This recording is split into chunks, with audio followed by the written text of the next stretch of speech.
নেমু যেনেকৈ বেছি চেপিলে তিতা হয়, ঠিক তেনেকৈ কাৰোবাক অতিৰিক্ত ভাল পালে তাৰ অহংকাৰ বাঢ়ি যায়। সেয়ে কাকো প্ৰয়োজনতকৈ বেছি ভাল পোৱা উচিত নহয়।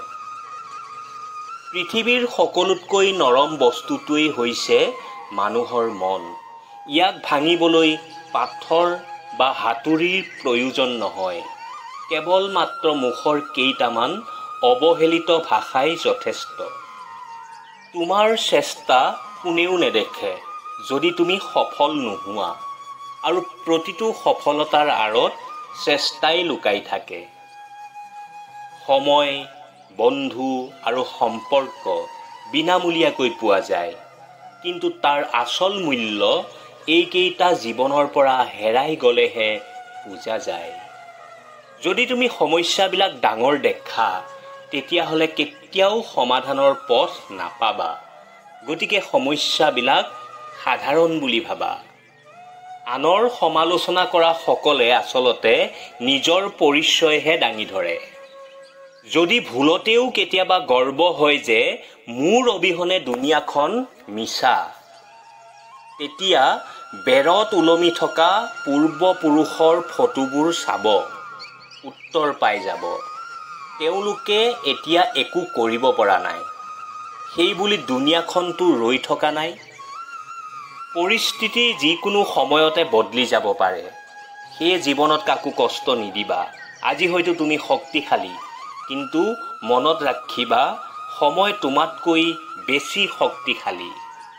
সন্মান বস্তুটো আজিকালি জোখত দিয়াৰ প্ৰয়োজন। এই যুগৰ বেছি সংখ্যক মানুহে বেছি সন্মান পালে নিজকে ভগৱান আৰু সন্মান দিয়া ব্যক্তিক গৰু ছাগলী বুলি ভাবি লয়। গোটেই জীৱনত এটা ভুলকেই কৰি গ'লো। ধূলি আছিল মোৰ চেহেৰাত আৰু মচি আছিলোঁ মই আইনাত। অৱহেলা কৰা মানুহবোৰেই জিকি যায় সকলো সময়ত, কেৱল হাৰি যায় ভাল পোৱা মানুহবোৰ। জীৱনত কি পালোঁ কি নাপালোঁ সেইটো নাজানো, কিন্তু কাষৰ মানুহৰ পৰা একো আশা কৰা উচিত নহয়, সেইটো ভালকৈয়ে বুজিছোঁ। অভিমান বহুত বেয়া বস্তু, যি লাহে লাহে প্ৰিয় মানুহবোৰকো দূৰৈত খেদি দিয়ে। আনৰ দুখ দেখিলে যদি আপোনাৰো দুখ লাগে, তেনেহ'লে আপুনি দুৰ্বল নহয়, আপুনি ভাগ্যৱান। কাৰণ ভগৱানে সকলোকে মন দিছে, কিন্তু মানৱতা কিছুমান মানুহেহে অৰ্জন কৰিব পাৰিছে।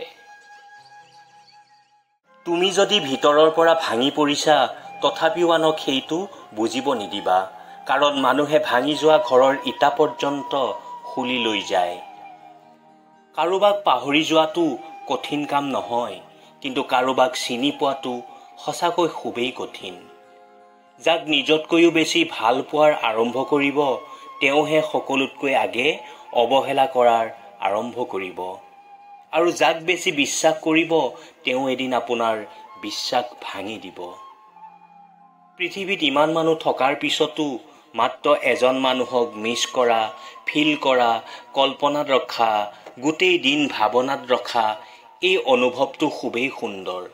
কিন্তু যদি এইটো দুয়োফালৰ পৰা নাথাকে, তেতিয়াহ'লে এজনৰ জীৱন শেষ হোৱাটো নিশ্চিত।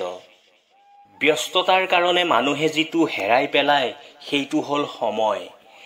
ক্লান্ত হৈ মানুহে যিটো হেৰাই পেলায়, সেইটো হ'ল শক্তি। আৰু স্বাৰ্থৰ কাৰণে মানুহে যিটো হেৰাই পেলায়, সেইটো হ'ল মানৱতা। মানুহে বিচাৰিলে যদি সকলো পাই গ'লে হয়, তেতিয়া অপেক্ষাৰ কোনো মূল্য নাথাকিলে হয়। আৰু মানুহে বিচাৰিলে যদি সকলো পাহৰি যাব পাৰিলে হয়, স্মৃতিৰ কোনো মূল্য নাথাকিলে হয়। তিনিটা লক্ষণ দেখিলেই বুজিব পাৰিব আপোনাৰ কপাল ভাল। 1. যেতিয়া আপুনি বুজিব পাৰিব আপোনাৰ বাহিৰে আপোনাৰ আপোন কোনো নাই। 2. যেতিয়া আনৰ কথাত আপোনাৰ কোনো ফিল নহয়। 3. যেতিয়া আপুনি কঠোৰ পৰিশ্ৰম কৰাৰ আৰম্ভ কৰিব। শেষত এইটোকে কৈ সামৰণি মাৰিছোঁ। মুক্ত কৰি দিলোঁ তোমাক, যাব পাৰা বহু দূৰ। ভাল পাওঁ বহু তোমাক, ভাল নালাগে আনৰ সুৰ। সুখত যদি থাকা তুমি আহিব নালাগে ঘূৰি, নোপোৱাৰ বেদনালৈ জীয়াই থাকিম অকলে বিচনাত পৰি।